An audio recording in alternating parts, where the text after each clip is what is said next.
Hello students, I am Vishal Mishra, BE MBA। Welcome to my channel success with विशाल।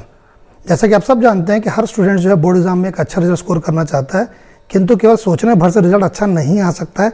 उसके लिए उसको जो है रेगुलरली मेहनत करके ट्राई करना पड़ेगा, तभी जाके अच्छा रिजल्ट ला सकता है।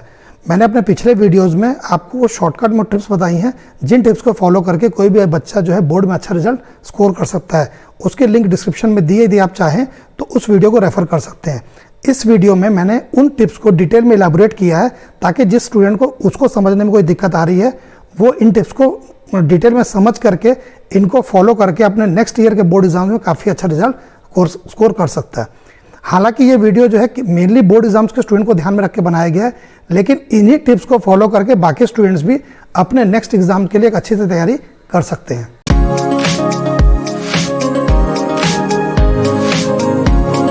तो पॉइंट नंबर 1 है सेटिंग द गोल और टारगेट। तो सबसे पहले आपको ये डिसाइड करना है कि आपको इस साल अपने बोर्ड एग्जाम में कितना परसेंट नंबर स्कोर करना है। और परसेंट कितना स्कोर करना है, इसका मतलब ये नहीं कि आप कुछ भी गोल सेट कर लें।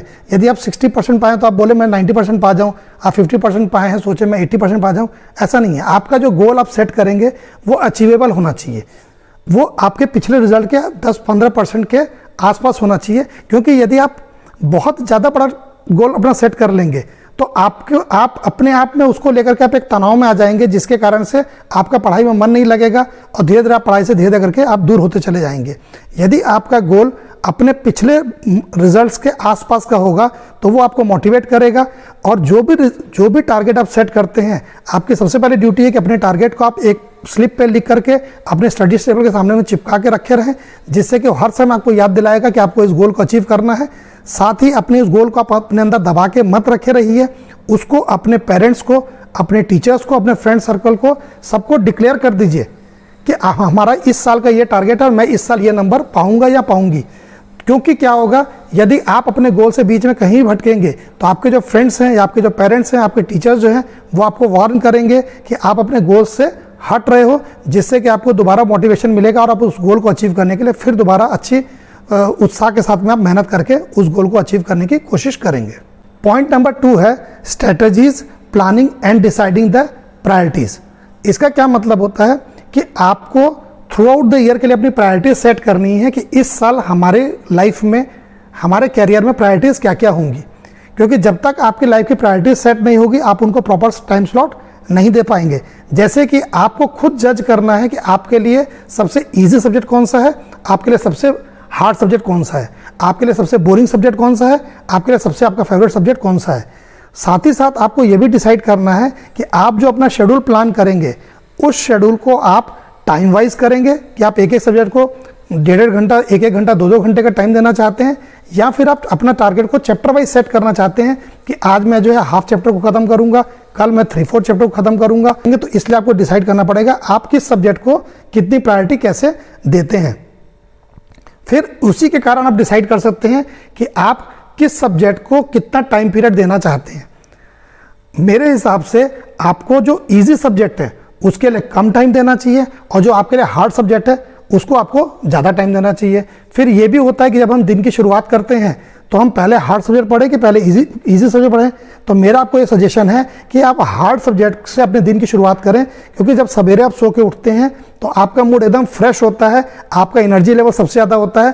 तो उस समय आप ज़्यादा क्लियर माइंड से आप अपने हार्ड सब्जेक्ट को ख़त्म कर सकते हैं।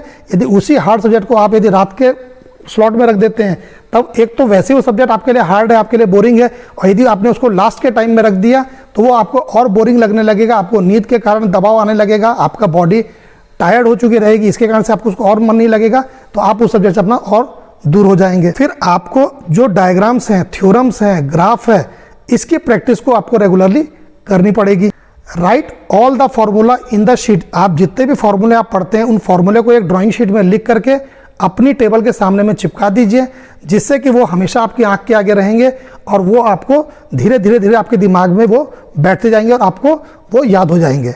आप कोशिश करिए कि अपनी नोट्स बनाने के पहले जिस पोर्शन का नोट्स बनाना है उसको आप याद कर लीजिए, क्योंकि यदि आप उसको याद कर लिए रहेंगे तो आपके लिए जो है नोट्स बनाने में समय भी कम लगेगा। और दूसरा क्या, आप नोट्स बनाते बनाते उस पोर्शन को आप फिर रिवाइज कर लेंगे तो आपकी मेमोरी में काफ़ी शार्पली, डीपली जो है वो बैठ जाएगा। आपकी एनसीईआरटी की बुक के कोई भी क्वेश्चन को आप अनअटेंडेड मत छोड़िएगा, आप सारे क्वेश्चन को कवर करिएगा। और जो 10th बोर्ड के स्टूडेंट हैं उनके लिए मैं स्पेशली कहना चाह रहा हूं कि वो जो है जितना जल्दी हो सके अपने माइंडसेट को क्लियर कर लें कि वो बेसिक मैथ्स लेके करना चाहते हैं कि स्टैंडर्ड मैथ्स लेके करना चाहते हैं, क्योंकि यदि वो दुविधा में रहेंगे तो उसके कारण उनका पढ़ाई में मन नहीं लगेगा और उनकी पढ़ाई जो है होल हार्टेडली पढ़ाई नहीं हो पाएगी। तो वो पहले से डिसाइड कर लें कि उनको बेसिक मैथ्स लेना है कि स्टैंडर्ड मैथ्स लेना है, और बेसिक मैथ और स्टैंडर्ड मैथ्स में क्या डिफरेंसेस होता है इसके ऊपर भी मैंने एक वीडियो बना के रखा है, आप चाहें तो उस वीडियो को रेफर कर सकते हैं, जिससे कि आपको जो है डिसीजन लेने में काफ़ी सुविधा होगी। पॉइंट नंबर 3 है don't copy any others time table. आप जब अपना टाइम टेबल बनाते हैं पढ़ाई करने का तो आप किसी भी बच्चे के टाइम टेबल को उसको एज इट इज़ कॉपी मत करिए, क्योंकि हर स्टूडेंट की अपनी प्रायोरिटीज़ होती हैं, उसका अपना माइंडसेट होता है, उसके पढ़ने के अपने तरीके होते हैं, उसके रिसोर्सेज अपने होते हैं। तो आप उसको एज इट इज़ यदि आप फॉलो कर लेते हैं तो वो आपके लिए तकलीफ दे हो सकता है, या तो वो शेड्यूल आपका वो प्लान जो है आपका काफ़ी बर्डन वाला हो जाएगा, आप ओवर बर्डन हो जाएंगे। तो यदि आप ओवर बर्डन हो गए तो आपको पढ़ाई में मन नहीं लगेगा, और या तो आप अंडर बर्डन रहेंगे। अंडर बर्डन का मतलब क्या होता है, आप कम टाइम स्लॉट दिए रहेंगे तो साल पूरा बीत जाएगा, आपका कोर्स खत्म नहीं होगा। तो हर व्यक्ति का टाइम टेबल इंडिविजुअली अलग अलग बनता है। तो आप अपना टाइम टेबल कैसे बनाना है मैं आपको इसी वीडियो के लास्ट में इसको समझाऊंगा, एक गाइडलाइन जिसके अकॉर्डिंग आप अपना टाइम टेबल बना सकते हैं, क्योंकि हर व्यक्ति का टाइम टेबल एक दूसरे से डिफर करता है। 4th पॉइंट है कि अपने रूटीन में योगा, स्पोर्ट्स, मेडिटेशन और एक्सरसाइजेस को आप एक प्रॉपर स्लॉट दीजिए। उसका रीज़न क्या है कि healthy mind is the place for the healthy soul. आप यदि स्वस्थ हैं तो आपका किसी भी काम में मन लगेगा। जैसे आप एक मान कर चलिए कि कोई एक स्पोर्ट्स पर्सन उसने साल भर बहुत अच्छी तैयारी करी और एंड टूर्नामेंट के समय उसकी तबीयत खराब हो जाए तो उसकी साल भर की तैयारी बेकार हो गई। उसी प्रकार से यदि मान लीजिए आप अपने साल भर तैयारी कर रहे हैं और यदि आपकी बॉडी हेल्दी नहीं है, मेन एग्जाम के समय यदि आपकी तबीयत खराब हो जाए तो आपकी सारी तैयारी बेकार हो जाएगी। तो इसलिए आपको अपने डेली रूटीन के 1 घंटा 1.5 घंटा का समय जो है योगा, मेडिटेशन, इसके लिए भी आपको प्रोवाइड करना पड़ेगा और आपको भी उतना स्ट्रिक्टली उसको फॉलो करना पड़ेगा। Point number 5, selection of the best tutor और गाइड ऑफ योर प्लेस। आप जिस भी एरिया में रह रहे हैं वहाँ आपके आसपास में आपको अपने जो सब्जेक्ट्स है, जिस सब्जेक्ट में आपको दिक्कत आती है उसके लिए जो बेस्ट ट्यूटर या बेस्ट गाइड आपके एरिया में लोकेटेड है, आप उनको अपना मेंटर बना लीजिए। जरूरी नहीं है कि आप किसी पेड टीचर को ही आप बनाएं, वो हो सकता है आपका सब्जेक्ट टीचर रहे, आपके पेरेंट्स हो सकते हैं, आपके एल्डर ब्रदर्स और सिस्टर्स हो सकते हैं, क्योंकि उनके होने से आपके काम करने की स्पीड बढ़ जाएगी। आपको जो सब्जेक्ट को समझने में, जो कंसेप्ट समझने में जो टाइम लगता है वो आपको कम से कम लगेगा। साथ ही साथ वो आपको सब्जेक्ट की बारीकियों को से समझने में आपको हेल्प करेंगे। और यदि किसी जगह पर आप डिप्रेस फील करते हैं, यदि आप अपने मार्ग से भटकते हैं, तो वो आपको मोटिवेट करके फिर दोबारा आपको उस रास्ते पर लेकर के आएंगे, जिससे कि आप अपने थ्रू आउट द ईयर अपने गोल से आप ना भटकें। 6th पॉइंट है अवॉइड कर्सिंग द पास्ट और ब्लेमिंग द सिचुएशन। आप यदि बैठ करके पिछले साल जो है किसी कारणों से आप लोग की जो है रेगुलर क्लासेस नहीं लग पाई, जिसके कारण आप लोगों को ऑनलाइन क्लासेस के माध्यम से अपनी पढ़ाई को पूरा करना पड़ा, आपके एग्जाम्स नहीं हो पाए, आज उसको ब्लेम करके, उसको कोस करके आपको क्या मिलने वाला है? आप सिर्फ अपना समय खराब कर रहे हैं, अपने मन खराब कर रहे हैं, उससे ज़्यादा आपको हासिल कुछ नहीं होने वाला। आपको सिर्फ एक चीज़ करना है, आप जहाँ से भी आप सोच रहे हैं वहाँ से आप नया स्टार्ट लीजिए और पूरे शिद्दत से आप अपनी पढ़ाई में जुड़ जाइए। यदि आप पूरे मन से, यदि आप आज से भी अपनी पढ़ाई को शुरू करते हैं तो आप समय रहते अपने कोर्स को आसानी से पूरा कर लेंगे और आप एक अच्छा रिजल्ट स्कोर कर सकते हैं। इसलिए कभी भी बीते हुए समय को कोसना बंद करें और सिर्फ अपने आगे के फ्यूचर को देखें कि आपको अपने करियर में कहाँ पर, किस मुकाम पर पहुँचना है। 7th है best utilisation of the resources available to you. आप कभी ये मत देखिए कि मेरे पड़ोसी, मेरे फ्रेंड किस स्कूल में पढ़ता है, मेरा फ्रेंड कौन से रेफरेंस बुक को यूज़ करता है, उसके पास कौन से गाइड हैं, उसके पास कौन से ट्यूशन्स हैं, उससे आपको कुछ नहीं मिलने वाला है। आपको यदि किसी चीज़ से कुछ मिल सकता है तो जो आपका अपना स्कूल है, जो आपकी अपनी लाइब्रेरी है, जो आपका अपना फ्रेंड सर्कल है, जो आपके रेफरेंस बुक्स हैं, उसी से आपको हेल्प मिलेगी। और सारी रेफरेंस बुक अच्छी होती हैं, सिर्फ ज़रूरत क्या होती है, कंसेप्ट को समझने की। हम किसी भी एक पार्टिकुलर राइटर के पीछे ना भागे, हमारे पास जो बुक्स अवेलेबल है हम उसी को गहराई से पढ़ें, उसी को अच्छे से पढ़ें, उसके कंसेप्ट को हम जो भी हमारे पास अवेलेबल रिसोर्सेज हैं हम उनसे उस कंसेप्ट को समझने का प्रयास करें। और आप देखिएगा कि उन्हीं बुक्स को पढ़ करके आप एक बहुत अच्छा रिजल्ट स्कोर कर सकते हैं। 8th पॉइंट है डिसिप्लिन। डिसिप्लिन लाइफ का सबसे इंपॉर्टेंट पॉइंट होता है। वो केवल स्टूडेंट के लिए नहीं, किसी भी व्यक्ति के लिए। यदि आपकी लाइफ डिसिप्लिन नहीं है तो कभी भी आप सक्सेसफुल नहीं हो सकते। डिसिप्लिन का मतलब क्या है कि आप अपने जो टारगेट बनाने हैं उसको समय पे बनाइए, अपने उस टारगेट पे स्टिक करिए, अपने टास्क पे स्टिक करिए। आप अपने शेड्यूल से कंपेयर करते रहिए कि जो मैंने स्लॉट जिस समय जिस काम को करने के लिए दिया था, क्या मैं उसको फॉलो कर रहा हूँ कि नहीं कर रहा हूँ। यदि मैं उसको अपने काम को मैं पूरी ईमानदारी से कर रहा हूँ कि नहीं कर रहा हूँ।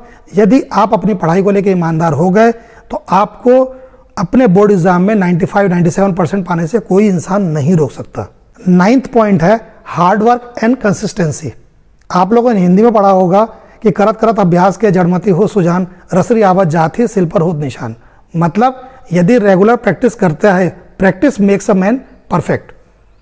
मतलब जो रस्सी कुएं पे चलती है वो रस्सी बार बार आने जाने के कारण कुएं की जो मुंडेर है वो भी घिस जाती है। इसका मतलब हम यदि रेगुलरली किसी भी चीज़ को हम बराबर पढ़ते हैं, आपने ऑब्जर्व भी किया होगा कि कभी कभी दुर्गा पूजा के समय में यदि मान लीजिए मोहल्ले में कोई गाना चलता है, वो गाना नया नया रिलीज हुआ तो वो गाना हमको याद नहीं होता है, लेकिन ये वो गाना नवरात्रि के समय में 9 दिन पूरा चलते रहता, तो 9 दिन के खत्म होने के बाद में वो गाना हमको ऑटोमेटिकली याद हो जाता है। हमने उसको याद करने की कोशिश नहीं करी, वो बराबर हमारी कान में गूंज रहा था। इसका क्या मतलब होता है, यदि हम किसी चीज़ पे बराबर ध्यान देते हैं तो वो चीज़ हमारे लिए काफ़ी सरल हो जाती है। अब आती है बात कंसिस्टेंसी की। कंसिस्टेंसी का मतलब क्या होता है, जैसे आप लोग सब क्रिकेट मैच देखते हैं, तो यदि कोई एक बहुत बड़े टारगेट को कोई टीम चेज कर रही है तो वो टीम कितने ओवर में 12 रन मारे, कितने ओवर में 14 रन मारे, 16 रन मार दे, ये सारे रन उसके जो है उसकी जीतने की प्रोबेबिलिटी को नहीं बढ़ाते हैं। जीतने की प्रोबेबिलिटी कब बढ़ती है, यदि वो एक रेगुलर रन रेट मेंटेन करके अपने गेम को लेके आगे चल रहे हैं। यदि उसकी एक पेस, एक एवरेज पेस को लेके चल रहा है तो उसके लिए टारगेट अचीव करना ईजी हो जाएगा। कहने का मतलब ये है, ऐसा नहीं कि आप किसी दिन 12 घंटा पढ़ लिए, किसी दिन 14 घंटा पढ़ लिए और किसी दिन आप कुछ नहीं पढ़ रहे हैं। आप 6 घंटा पढ़ रहे हैं, 5 घंटा पढ़ रहे हैं, आप जो भी अपना एक स्लॉट बना के रखें, आप उस स्लॉट को यदि रेगुलरली मेंटेन करते हैं, यदि आप कंसिस्टेंट बिहेवियर शो करते हैं, तो आपको आपके आने वाले बोर्ड एग्जाम में कोई भी आदमी 95+ स्कोर करने से नहीं रोक सकता। 10th पॉइंट है avoid carry forwarding of the task. सबसे सरल काम होता है, लेना यार कल कर लेंगे। आप एक चीज सोचिए, यदि मान लीजिए आप चाय नहीं पीते हैं सपोज, और आपने चाय छोड़ दी और आप 6 महीने तक आपने चाय नहीं पिया, तो आपको चाय नहीं पीने की आदत रहेगी। लेकिन यदि आप किसी के घर गए और किसी ने आपको जबरदस्ती चाय पिला दी, तो एक बार भी आपने चाय पी ली तो आप आपके लिए अब चाय वो परहेज नहीं रह गई। फिर आप 2 दिन बाद फिर पी सकते हैं, अरे यार कल तो पिया था, लो आज एक और पी लेता हूँ, अरे यार उस दिन तो लिया था आज फिर ले लेता हूँ। मतलब क्या हो गया कि यदि हमने अपने रूटीन में कोई लूप होल छोड़ दिया तो वो हमारे को अगली गलती करने के लिए प्रेरणा देता है। तो यदि हम आज के टारगेट को कल पे टाल दिए तो फिर हम 15 दिन बाद फिर क्या सोचेंगे, यार उस दिन पे तो नहीं किया था, आज फिर नहीं करते हैं, चलो ना कर लेंगे। यदि आपको पता है कि नेक्स्ट वीक आपको अपने मामा के यहाँ शादी में जाना है या कोई आपको इंगेजमेंट है जहाँ जिसको आप नहीं टाल सकते, तो आप वहाँ से आने के बाद अपने टारगेट को पूरा करने की मत सोचिए। आपको यदि पता है कि मुझे अगले हफ्ते जाना है, तो यदि आप 6 घंटा पढ़ते हैं तो आप अभी से 8 घंटा पढ़ना शुरू कर दिए। हर हफ्ते आप हर रोज आप यदि आप 2-2 घंटा एक्स्ट्रा पढ़ेंगे तो आप जो 2-3 दिन के लिए बाहर जाएंगे उसकी आपकी तैयारी एडवांस हो चुकी रहेगी। इसका मतलब अपने सारे कामों को आप बिफोर टाइम करके रखिए। कभी भी काम को जो है आने वाले समय के लिए टाल के मत रखिए, क्योंकि आज जो है वो आपके हाथ में है, कल के बारे में आपको कोई श्योरिटी नहीं है। 11 पॉइंट है रेगुलरली इवेल्युएट योरसेल्फ। आपकी कोई भी तैयारी तब तक परफेक्ट नहीं है जब तक आपका परफॉर्मेंस अच्छा नहीं आए। सिर्फ पढ़ना से काम नहीं होता, मौके पर आप कैसा परफॉर्म करते हैं वो मैटर करता है। आपने तैयारी बहुत अच्छी कर ली, आपसे एक क्वेश्चन पूछ दिया गया, क्वेश्चन नहीं बन पा रहा है, तो तैयारी किस काम की। तो जब आपने यदि तैयारी अच्छे से करी है तो स्कूल के जब भी टेस्ट होते हैं, पीरियोडिक टेस्ट होते हैं, मिड टर्म होते हैं, प्री बोर्ड होते हैं, ट्यूशन में कोई टेस्ट होते हैं या किसी भी प्रकार के कोई टेस्ट होते हैं, आप 100% ईमानदारी से उस टेस्ट की तैयारी करिए और 100% ईमानदारी से उस एग्ज़ाम को दीजिए। और एग्ज़ाम में देने के बाद आप इवेल्युएट करिए कि आप कहाँ पर स्टैंड करते हैं। यदि आप अपने गोल की ओर आगे बढ़ रहे हैं तो आपको मोटिवेट करता है कि हाँ भाई मैंने अपनी जो इतनी अच्छी तैयारी करी वो मेरे रिजल्ट में दिखना शुरू हो गया। और यदि आपका रिजल्ट कब खराब आता है तो उससे आप डिस्करेज मत होइए, डिप्रेस मत होइए। आप ये देखने की कोशिश करिए कि मेरी तैयारी में कहाँ कमी रह गई थी, मेरे को अपने तैयारी के तरीके में क्या बदलाव लाना पड़ेगा, मेरे को अपने पढ़ाई के शेड्यूल में क्या और चेंजेस करना पड़ेगा, किस सब्जेक्ट को कम ध्यान देना पड़ेगा, किस सब्जेक्ट को ज़्यादा ध्यान देना पड़ेगा। रीशेड्यूलिंग करके, रीप्लानिंग करके आप बोर्ड एग्जाम तक अपने आप को फिर दोबारा से आप अच्छे से तैयार कर लेंगे। तो इसलिए इवैल्यूएशन, रेगुलर इवैल्यूएशन आपकी लाइफ में बहुत ज़्यादा ज़रूरी है। 12वां पॉइंट है best time management. Best time management का मतलब क्या होता है? हर व्यक्ति के लिए 24 घंटे का ही दिन होता है।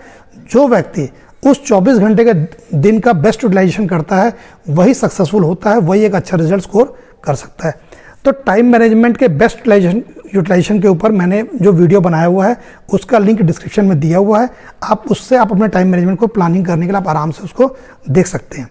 उसका नटशेल ये है कि आप अपने कंस्ट्रक्टिव टाइम को बढ़ाइए। आपका कंस्ट्रक्टिव टाइम क्या है? आपकी पढ़ाई लिखाई का टाइम, आपके जो एक्सरसाइज और स्पोर्ट्स का जो टाइम है वो टाइम, आपके हेल्दी डिस्कशन का टाइम। आप किसी व्यक्ति से किसी सब्जेक्ट के ऊपर चर्चा करते हैं वो आपका हेल्दी डिस्कशन है। फिर आपके मूड फ्रेशनिंग एक्टिविटी, आपने 6 घंटा पढ़ लिया, अब आप आधा घंटा कुछ भी काम कर रहे हैं, मान लीजिए बाहर बैठे हुए हैं, गार्डन में बैठे हुए हैं, तो वो आपका मूड फ्रेशनिंग एक्टिविटी है। तो आप कंस्ट्रक्टिव टाइम को अपने बढ़ाइए। और दूसरी ओर जो आपके टाइम वेस्टेज है, जो आपके टाइम खराब करते हैं, जैसे मोबाइल का अननेसेसरी यूज़ करना, टीवी सीरियल्स को देखना, बहुत ज़्यादा देर तक टीवी को देखना, सोशल मीडिया में बने रहना कि मेरा फेसबुक में लेटेस्ट में पोस्ट डालूंगा, देखता हूँ कितने लोग लाइक करते हैं। अरे मेरे भाई, आज कितने भी लाइक लोग तुमको कर ले, लेकिन जिस दिन तुम्हारा रिजल्ट तुम्हारे टारगेट के अकॉर्डिंग नहीं आएगा, दुनिया का कोई आदमी तुमको लाइक नहीं करेगा। तो आज मत देखो, बहुत लंबा फ्यूचर पड़ा है, उस अपने कैरियर को ध्यान में रखो। यदि आप उस कैरियर को अचीव कर लोगे तो इतने लाइक्स मिलेंगे आपके जीवन में कि आपको किसी को लाइक करने के लिए आपको एफबी पर कोई चीज़ पोस्ट नहीं करना पड़ेगा। आपकी कैरियर ही आपकी पहचान बनेगी। तो अपने समय का सबसे ज़्यादा सदुपयोग करिए। पॉइंट नंबर 13 है कि stop befooling yourself by befooling your parents. हमें ऐसा लगता है कि यदि हमारी पढ़ने की इच्छा नहीं है और हम टेबल पर बुक कॉपी लेकर के बैठ गए हैं तो हम अपने माँ बाप को बेवकूफ़ बना रहे हैं, जबकि वास्तविकता में ऐसा हो रहा है कि हम उन्हें बेवकूफ़ नहीं बना रहे, हम खुद को बेवकूफ़ बना रहे हैं, क्योंकि हमारा ये खुद का कैरियर है, माँ बाप का कुछ नहीं जाना है। इसलिए यदि आपकी पढ़ने की इच्छा नहीं कर रही किसी दिन, तो आप अपने पेरेंट्स को बता दें कि आज मेरा पढ़ने का मन नहीं है, और उस दिन आप पढ़ाई करने ना बैठे, ना कि जो है उनको बेवकूफ़ बनाने के लिए आप बुक कॉपी लेके बैठे रहें। क्योंकि इस तरीके की यदि आप प्रैक्टिस अडॉप्ट करते हैं तो आप उनके बजाय आप अपना खुद का नुकसान कर रहे हैं, आपका खुद का कैरियर स्पॉइल हो जाएगा। 14 पॉइंट है अवॉइड शॉर्टकट्स। लाइफ में सक्सेसफुल होने के लिए कभी भी शॉर्टकट कोई मेथड नहीं है। Shortcut method will never lead to success. आपको क्या होता है, कोई एक सवाल दिया गया, उसको करने के 2 तरीके हैं। एक तरीका यह है कि आप उस सवाल को बारीकी से समझिए, उस सवाल में क्या पूछा गया है, क्या क्या चीज़ दी गई उसको समझिए, क्या चीज़ नहीं दी गई है, क्या चीज़ निकालनी है आप उसको समझिए। फिर उसके बाद क्या करिए, आप उस सवाल को बनाने के कौन कौन से मेथड्स हो सकते हैं उस पर विचार करिए, और किसी भी एक मेथड से सवाल को बनाने की कोशिश करिए। हो सकता है आपका सवाल बन जाए। नहीं बन पाता है, सेकंड मेथड को ट्राई करिए, थर्ड मेथड को ट्राई करिए। यदि इन सारे एफर्ट्स के बाद भी आपसे वो नहीं बनता है, तब आप अपने गाइड, अपने मेंटर, अपने स्कूल टीचर, अपने एल्डर की आप मदद लीजिए। लेकिन आपने कौन सा तरीका अडॉप्ट करके रखा हुआ है? शॉर्टकट तरीका, कि मेरे को इस काम को 1 मिनट में करना है। उठाओ गूगल, उठा के उसका आंसर खोजो। गाइड उठा लो, गाइड में उसका आंसर खोज लो। सवाल मिला नहीं कि पड़ोसी से बोले भाई इसको कैसे बनाना है, सवाल तो बन गया, आपने सीखा। किसी दूसरे को रोटी बेलता देख करके आप रोटी बेलना नहीं सीख सकते, आपको खुद बेलना पड़ेगा। शुरुआत में वो टेढ़ा बनेगा, धीरे धीरे धीरे धीरे धीरे करके आप परफेक्ट है उसको परफेक्ट राउंड शेप पे लाओगे। तो कभी भी शॉर्टकट मत अडॉप्ट करिए, आपके पास बहुत लंबा समय है। शॉर्टकट कब अडॉप्ट किया जाता है? जब हमारे पास 10 ही दिन बचे होते हैं, 15 दिन बचे होते हैं। आपके पास 10 महीना है, 10 महीने में आप पूरे कैरियर को शेप कर सकते हैं। तो आप शॉर्टकट टेक्निक को बिल्कुल फॉलो मत करिए, प्रॉपर प्रोसीजर से ही अपने गोल की ओर आगे बढ़िए। लास्ट पॉइंट को डिस्कस करने के पहले मैं आप लोगों को, आप लोग टाइम टेबल कैसे बनाएं मैं आपको ये बता देता हूँ। मैंने पहले भी आपको कहा था कि कोई भी एक यूनिवर्सल टाइम टेबल सारे स्टूडेंट पे लागू नहीं किया जा सकता। हर व्यक्ति की अपनी लाइकिंग, अपनी डिसलाइकिंग होती है। किसी के लिए कोई फेवरेट सब्जेक्ट, किसी के लिए कोई हार्ड सब्जेक्ट, किसी को कोई बोरिंग लगता है, किसी को कोई टफ लगता है। तो सब व्यक्ति की अलग अलग लाइकिंग्स है, लेकिन एक जनरल हमें मैं आपको एक गाइडलाइन बता रहा हूँ जिसके अकॉर्डिंग, जिसको आप ध्यान में रख के आप अपना टाइम टेबल को प्लान कर सकते हैं। आप सबसे पहले ये देख लीजिए कि अभी आपके पास 10 महीना बचा है। इस 10 महीने को आप 2 पार्ट में डिवाइड कर दीजिए, 5 मंथ प्लस 5 मंथ। तो फर्स्ट 5 मंथ आप क्या करिए, अपने सब्जेक्ट के नॉलेज के ऊपर में पूरा आप कमांड हासिल करिए, और जो नेक्स्ट 5 मंथ है उसको आप 2+2+1 के स्लॉट में बांट दीजिए, 2 month plus 2 month plus 1 month. तो पहले 5 मंथ में आपको क्या करना है, आप सबसे पहले एक चीज़ ये करिएगा कि जैसे अभी आपके वैकेशन चल रहे हैं, तो ये वैकेशंस और बाकी हॉलीडेज़ के दिन में आप मिनिमम 7 आवर्स पढ़ेंगे।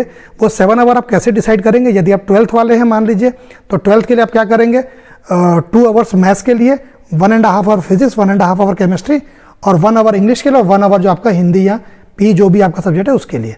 यदि आप 10th वाले हैं तो आपका जो है 2 आवर्स मैथ्स के लिए, 1.5 आवर साइंस के लिए, 1.5 आवर आपका सोशल साइंस के लिए, 1 आवर आपका इंग्लिश के लिए, 1 आवर आपका हिंदी के लिए। आप इस तरीके से बांट के अपनी पढ़ाई को करेंगे। अब आप चाहें तो ये भी कर सकते हैं कि आप चैप्टर वाइज भी अपना टारगेट बना सकते हैं, ये आपके ऊपर डिपेंड करता है। लेकिन आप एक चीज़ हमेशा ध्यान रखिए कि यदि आप 20 सम्स मैथ्स के रोज आप करते हैं तो आपका टारगेट इजीली अचीवेबल है, क्योंकि आपका अभी 10 महीना है, 10 महीने का मतलब 300 दिन। यदि आप 20 सवाल रोज के कर रहे हैं तो इस तरीके से आप 6000 सवाल थ्रू आउट द ईयर बना लेंगे, और 6000 सवाल यदि आपने बना लिया तो मैथ्स में आपको 100% नंबर पाने से कोई आदमी नहीं रोक सकता। साथ ही साथ आप फिजिक्स केमिस्ट्री के लिए फिजिक्स के 5 न्यूमेरिकल, केमिस्ट्री के 5 न्यूमेरिकल आप डेली बनाइए, तो उससे भी आप जो है 1000-1200 आप न्यूमेरिकल बना लेंगे। जितनी बुक्स है, जितने राइटर, उन सारे के न्यूमेरिकल्स को आप कवर कर लेंगे। फिर जब आपका एक बार समर वैकेशन खत्म हो जाता है, आपका सेशन शुरू हो जाता है, तब आपकी ऑनलाइन क्लासेस स्टार्ट हो सकती हैं, आपके स्कूल शुरू हो जाएंगे, आपका समय कम बचेगा। तब आप 4 घंटा रोज की पढ़ाई करिए, 1 घंटा मैथ्स, 1 घंटा फिजिक्स, 1 घंटा केमिस्ट्री, और आधा घंटा हिंदी इंग्लिश, या फिर 1 घंटा मैथ्स, 1 घंटा सोशल साइंस, 1 घंटा साइंस, आधा घंटा हिंदी और इंग्लिश। तो इस तरीके से आप जो है, जब आप थ्रू आउट द ईयर अपनी मेहनत करते हैं तो आपका 5 महीने का मतलब होता है 20 वीक्स। 1 महीना 4 वीक, 5 महीना यानी 20 वीक्स। आपके नॉर्मली हर बुक्स में 15-15 चैप्टर्स हैं, तो इसका जब यदि आप पर वीक एक चैप्टर को ख़त्म करने का टारगेट रखते हैं तो आपका 20 वीक में से 15 वीक्स में आपका कोर्स खत्म हो जाएगा। 5 वीक में आप उसको और इलेबोरेट करके और डिटेल में आप पढ़ सकते हैं। जब आपका ये 5 हफ्ता खत्म हो गया, उसके बाद आप, मैंने बताया था कि सेकंड जो स्लॉट, जो सेकंड पार्ट है वो भी 5 महीने का है, उस वो 2 month plus 2 month plus 1 month है। तो जो पहला 2 मंथ रहेगा, उस 2 मंथ में आपको क्या करना है कि जो चैप्टर्स आपके किसी भी कारण से इनकम्प्लीट रह गए, जो ये पिछले 5 महीने में किन्हीं कारणों से हमारे जो चैप्टर्स इनकम्प्लीट रह गए, हम पूरा फोकस करके उन चैप्टर्स को ख़त्म करें। उन चैप्टर को ख़त्म करने के साथ साथ हम जितने भी इंपॉर्टेंट पोर्शंस हैं उस पर मेजर कंसंट्रेशन डाल करके हम उसको ज़्यादा गहराई से और पढ़ें, और जितनी हम वैराइटीज़ ऑफ रेफरेंस बुक को यूज़ कर सकते हैं उनको यूज़ कर करके हम सारे इंपॉर्टेंट पॉइंट्स को अपने कवर कर लें। अब आपके 7 महीने खत्म हो गए, फिर जो अगला 2 महीना है, इस 2 महीने, ये 7 महीना पढ़ाई करने के बाद आपको धीरे धीरे सब्जेक्ट की गहराई समझ में आनी शुरू हो गई, आपको इंपॉर्टेंट पोर्शन समझ में आना शुरू हो गया। अब आपको क्या करना है, उस इंपॉर्टेंट पोर्शन के ऊपर बेस्ड जितने सवाल हैं उस पर मेजर कंसंट्रेशन डालना है आपको, और आपको जो है अपनी टाइम स्पीड को बढ़ाना है कि आप स्पीड कैसे बढ़ाएंगे अपनी। आपने अपनी जैसे स्पीड बढ़ाई तो आपका टाइम जो है कम लगने लगेगा। आप एक्यूरेसी और टाइम में परफेक्ट मैच लाइए कि आपका आंसर परफेक्ट भी आए और टाइम भी आपका कम से कम लगे।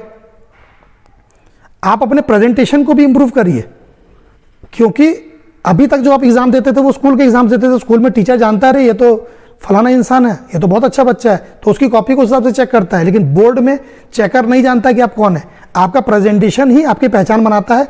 तो आप जो है अपने प्रेजेंटेशन को बहुत बेहतरीन करने का प्रयास करिए। तो इन 2 महीने में आप इन सब चीज़ों पे वर्क करिए। अब आपका आता है लास्ट मंथ, ठीक, जिसमें आप ये समझ लीजिए युद्ध का बिगुल बच गया। अब आपका अगले महीने से एग्जाम शुरू होने वाला है। अब आपको सिर्फ एक ही काम करना है कि जितने जगह से आपको क्वेश्चन मिल रहे हैं, जितने सैंपल पेपर्स पुराने 3-4-5 सालों के जितने पेपर्स आपको मिल रहे हैं, आप उन सारे पेपर्स के सारे सवालों को बना डालिए। आप एग्जाम देने, आप एक सैंपल पेपर जब आप लेके बैठते हैं करने के लिए, आप ये मान के चलिए कि आप एग्जाम दे रहे हैं। आप घड़ी में टाइम देखिए, आप घड़ी में टाइम देख के शुरू करिए। 3 घंटे का यदि पेपर है तो आप पूरा कोशिश करिए कि उसको 2-2.25 घंटे में आप खत्म करिए।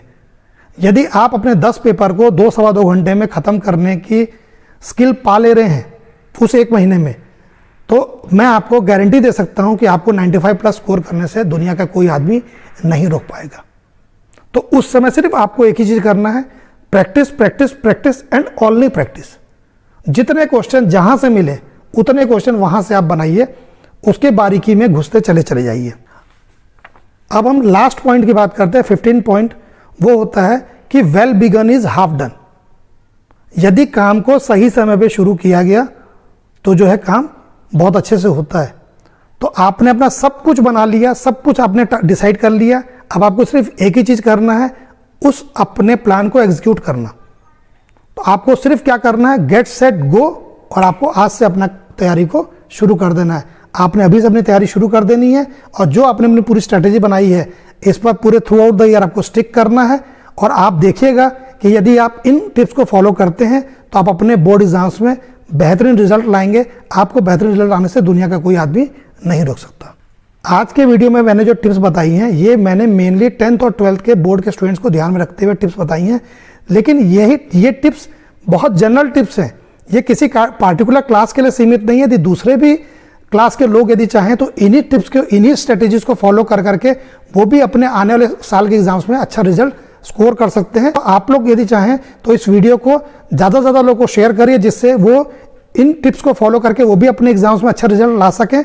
और यदि आप लोगों ने मेरे चैनल को सब्सक्राइब नहीं किया है तो आप मेरे चैनल को सब्सक्राइब करिए और बेल बटन को दबाइए, जिससे कि आपको मेरे लेटेस्ट वीडियोस के अपडेट मिलते रहेंगे। और आप मेरे व्हाट्सएप ग्रुप को ज्वाइन करिए, जिससे कि आपको जो डाउट्स आती हैं आपके उन डाउट्स को मैं सॉल्व करने के लिए हमेशा आप लोगों के लिए अवेलेबल रहूँगा। धन्यवाद।